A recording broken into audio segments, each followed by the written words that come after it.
పశ్చిమ బెంగాల్లోని దక్షిణ 24 పరగణాల జిల్లా బారూయిపూర్.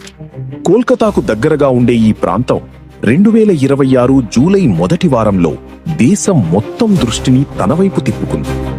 ఒక 12 ఏళ్ల చిన్నారికి జరిగిన దారుణం, ఆ తర్వాత చెలరేగిన హింస, ఈ కేసు వెనక ఉన్న పూర్తి కథేంటో ఈరోజు తెలుసుకుందాం. 2026 జూలై 4 శనివారం సాయంత్రం దక్షిణ 24 పరగణాల జిల్లా బారూయిపూర్లోని సూర్యపూర్ ప్రాంతంలో నివసించే 12 ఏళ్ల బాలిక దాబ్దాబీ 2 గ్రామ పంచాయతీ పరిధిలో సమీపంలోని దుకాణం నుండి ఆహారం కొనుక్కురావడానికి ఇంటి నుండి బయలుదేరింది. ఆమె తిరిగి రాలేదు. ఆ రాత్రే తండ్రి పోలీసులకు ఫిర్యాదు చేశాడు. కేసు మిస్సింగ్ పర్సన్ ఫిర్యాదుగా నమోదైంది. మరుసటి రోజు జూలై 5 ఆదివారం ఆమె ఇంటికి సమీపంలోని ఒక చెరువులో ఒక సంచిలో ఆమె మృతదేహం లభించింది. ప్రాథమిక దర్యాప్తు తర్వాత పోలీసులు అత్యాచారం, సామూహిక అత్యాచారం, హత్య, ఆధారాలను ధ్వంసం చేయడం మరియు పోక్సో చట్టం కింద అభియోగాలు నమోదు చేశారు. బాలిక మృతదేహం లభించడంతో ఆ ప్రాంతంలో వెంటనే భారీ నిరసనలు మొదలయ్యాయి.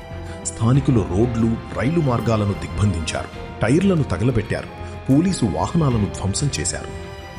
నిందితుడిగా అనుమానించిన ఒక యువకుణ్ణి గుంపు కొట్టి చంపిందని ఆరోపణలు వచ్చాయి. పోలీసులు జోక్యం చేసుకునేలోపే ఈ ఘటన జరిగింది. నిరసనకారులు పోలీసులపై కూడా దాడి చేసి రైల్వే ఆస్తులను ధ్వంసం చేశారు. ఆదివారం మధ్యాహ్నానికి పోలీసులు నిరసనకారులను శాంతింపజేసి రోడ్డు, రైలు రాకపోకలను పునరుద్ధరించారు.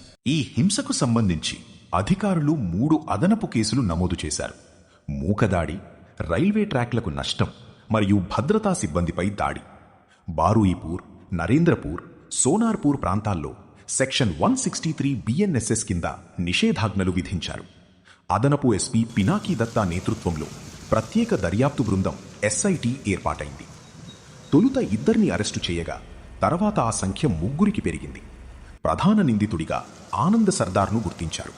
మిగిలిన 2 నిందితులు దీవాకర్ సర్దార్, ప్రవాస్ మండల్గా గుర్తించబడ్డారు. ఈ కేసులో ఒక ఆసక్తికరమైన మలుపు కూడా ఉంది. నిందితుల్లో ఒకరిని తాత్కాలికంగా తప్పించుకోవడానికి సహాయం చేశారన్న ఆరోపణలపై స్థానిక బీజేపీ నేతను కూడా పోలీసులు అదుపులోకి తీసుకున్నారు. పశ్చిమ బెంగాల్ ముఖ్యమంత్రి సువేందు అధికారి, హోంమంత్రి కూడా స్వయంగా బారూయిపూర్లోని ఎస్పీ కార్యాలయానికి వెళ్లి పరిస్థితిని సమీక్షించారు.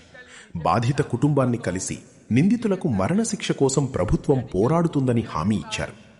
బీజేపీ నేతలు అగ్నిమిత్రా పాల్, లాకెట్ చటర్జీతో పాటు పలు పార్టీలకు చెందిన నేతలు కూడా బాధిత కుటుంబాన్ని పరామర్శించారు.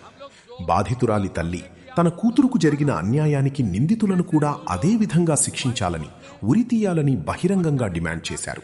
ఇలాంటి కరెంట్ అఫైర్స్, దేశంలో ప్రతిరోజు జరుగుతున్న ముఖ్యమైన ఘటనలు, సోషల్ ఇష్యూస్, క్రైమ్ కేసులు, ఇంకా ఇన్ఫర్మేటివ్ డాక్యుమెంటరీ వీడియోలు చూడాలంటే మన అనిల్ ఎక్స్ప్లెయిన్ ఛానల్ని ఇప్పుడే సబ్స్క్రైబ్ చేసుకోండి.